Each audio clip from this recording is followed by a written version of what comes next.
Good morning students. तो आज हम करेंगे आपका lecture number 2 of your chapter 4 that is structure of atom.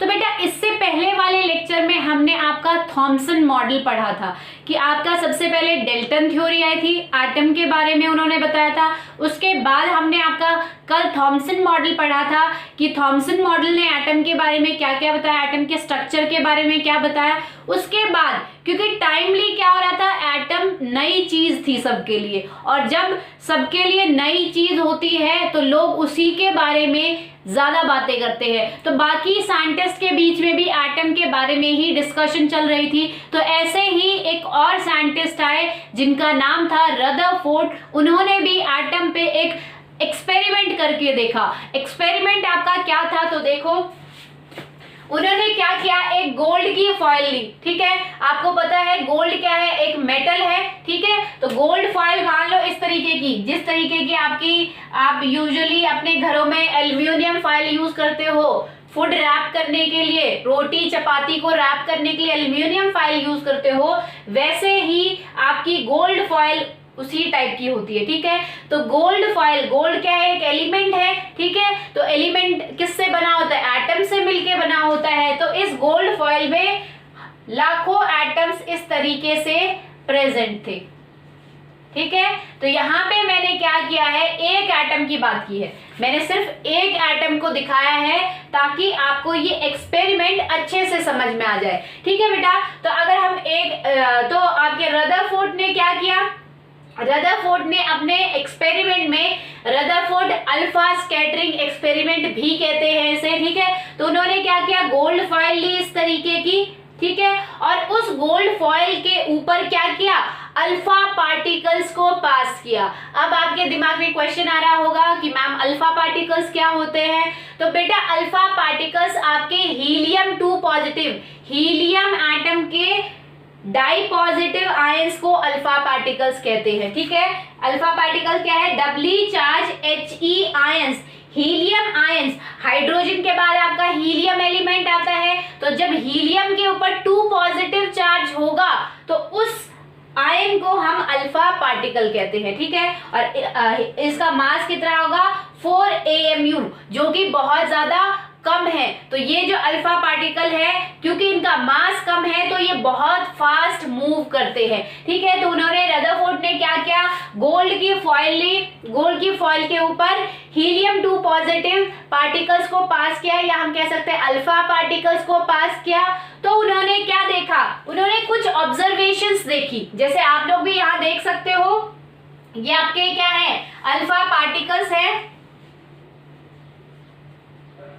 और ये आपका गोल्ड का एक एटम है। मैं एक एटम पे ऑब्जर्वेशन बता रही हूँ। तो ये अल्फा पार्टिकल आप देख रहे हो, कुछ सीधे जा रहे हैं, कुछ आपके यहाँ जाके रिफ्लेक्ट हो गए हैं, बाउंस हो गए हैं। ठीक है, कुछ आपके ये देखो बीच में जो मैंने लाइन शो की है, यानी कि यहाँ जा रहे हैं और इससे टकरा के उसी पाथ पे, उसी रास्ते से वापस आ गए हैं। ठीक है, कुछ और आपके सीधे पास हो रहे हैं फिर से, और फिर कुछ क्या कर रहे हैं, जो आपका दोबारा से क्या, इससे टकरा के एक ऑब्ट्यूज एंगल, एक लार्ज डिफ्लेक्शन आपका शो कर रहे हैं। ठीक है, इस टाइप की उन्होंने ऑब्जर्वेशन देखी। ठीक है, तो यहाँ उनकी ऑब्जर्वेशन की अगर बात करें तो उन्होंने क्या देखा, देखो जैसे अभी आप लोगों ने यहाँ से देखा, most of the fast moving alpha particle pass straight through the gold foil. ज्यादातर आपके अल्फा पार्टिकल गोल्ड फॉइल के बिल्कुल सीधे, गोल्ड फॉइल से होते हुए बिल्कुल सीधे निकल गए, यानी कि एटम को पास करते हुए निकल गए। ठीक है, सेकेंड ऑब्जर्वेशन उन्होंने क्या देखी, some alpha particles deflected by small angle.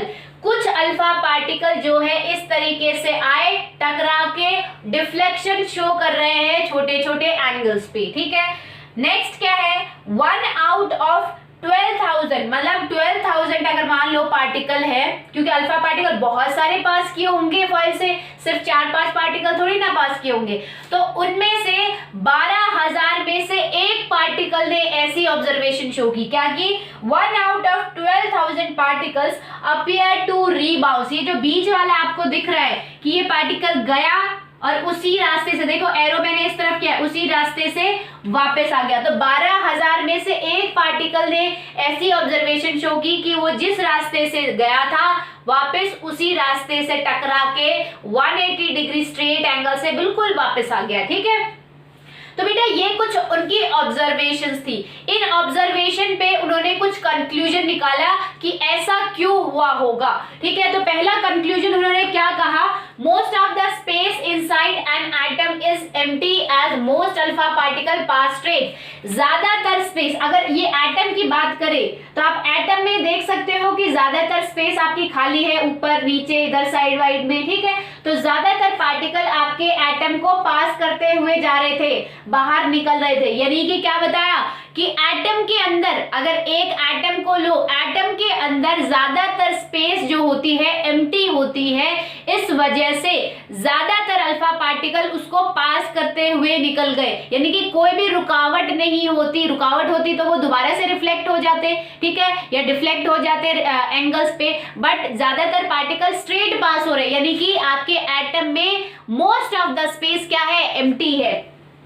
Second observation उन्होंने एटम के स्ट्रक्चर के बारे में क्या कही, very few deflection from there path.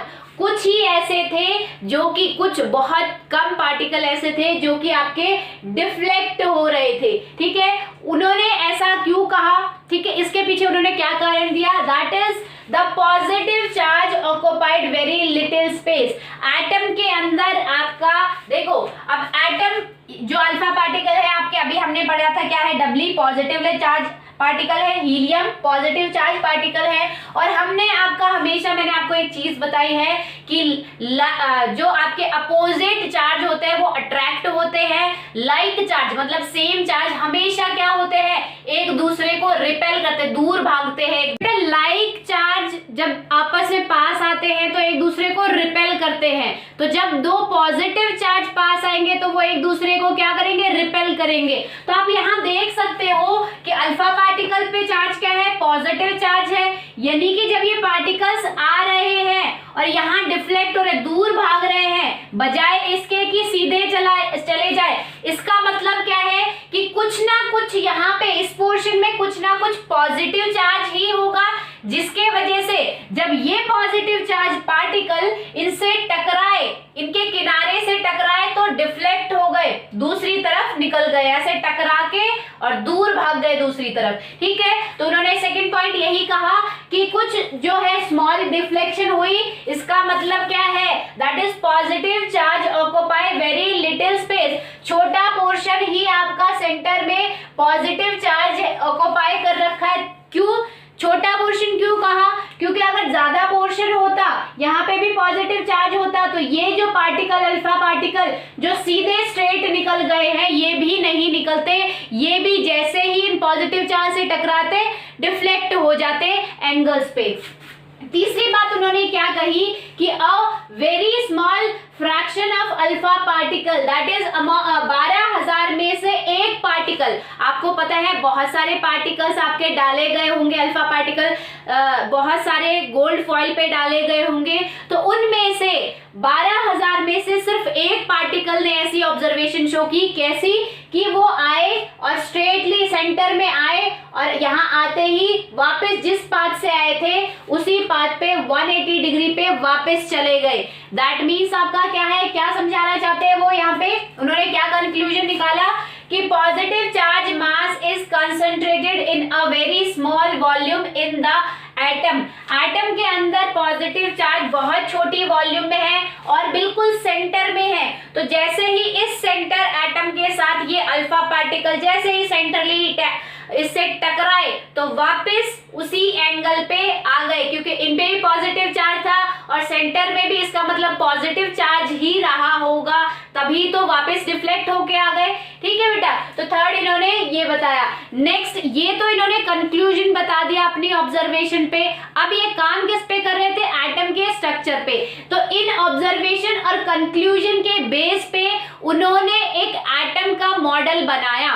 ठीक है, उन्होंने अपने एटम के मॉडल में क्या क्या चीजें बताई, पहला N atom has two parts, atom के पास हमेशा दो पार्ट होंगे। एटम जो है, एटम का जो स्ट्रक्चर है वो दो पार्ट में डिवाइड होगा। पहला आपका न्यूक्लियस जो बिल्कुल सेंटर में होगा, पॉजिटिव चार्ज होगा जिसके ऊपर, और दूसरा न्यूक्लियस से बाहर जो एम्प्टी स्पेस है वो क्या होगी, एक्स्ट्रा न्यूक्लियर पार्ट। ठीक है, an atom has two part, nucleus and extra nuclear part. Second इन्होंने क्या बताया कि पॉजिटिव चार्ज जो होगा, positive charge centre of an atom is nucleus, जो पॉजिटिव चार्ज प्रेजेंट है जिसके वजह से अल्फा पार्टिकल डिफ्लेक्ट हो रहे हैं, उस पॉजिटिव चार्ज सेंटर को इन्होंने न्यूक्लियस का नाम दिया। ठीक है, थर्ड इन्होंने क्या बताया कि electron revolve around this nucleus. अब बात आती है न्यूक्लियस के बाद इलेक्ट्रॉन्स की, क्योंकि इलेक्ट्रॉन के बारे में भी बताना है, क्योंकि इलेक्ट्रॉन की डिस्कवरी तो पहले ही हो चुकी है कि एटम के अंदर इलेक्ट्रॉन भी प्रेजेंट होते हैं। ठीक है बेटा, तो उन्होंने इलेक्ट्रॉन के बारे में क्या बताया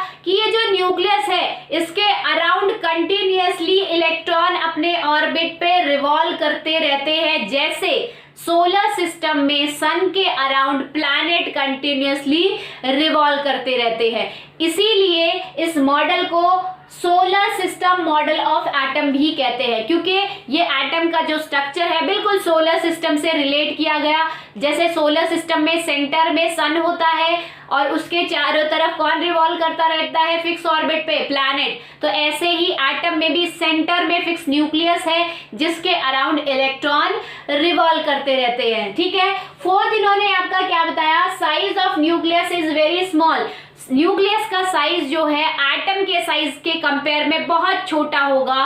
क्यों छोटा होगा, अगर ज्यादा होता तो ये पॉजिटिव पोर्शन ज्यादा होता तो ये ज्यादातर एटम डिफ्लेक्ट होते हुए दिखते हैं आपको, बट ऐसा नहीं हुआ है। ज्यादातर न्यूक्लियस की जो ज्यादातर एटम की जो स्पेस है वो एम्प्टी है, सिर्फ छोटे से पोर्शन में ही आपका न्यूक्लियस प्रेजेंट होता है। ठीक है बेटा, तो ये आपकी रदरफोर्ड के मॉडल का स्ट्रक्चर, एटम के स्ट्रक्चर था जिनको उन्होंने बहुत अच्छे से एक्सप्लेन किया। अब बात आती है कि इससे पहले आपका थॉमसन मॉडल हमने उसमें पढ़ा था कि आपका एटम, थॉमसन ने क्या बताया था कि एटम स्फेरिकल शेप का है और ज्यादातर पोर्शन पॉजिटिव चार्ज है और नेगेटिव चार्ज इलेक्ट्रॉन उसमें एम्बेडेड है, धसे हुए हैं, जैसे आपके वाटरमेलन में बीज धसे हुए होते हैं।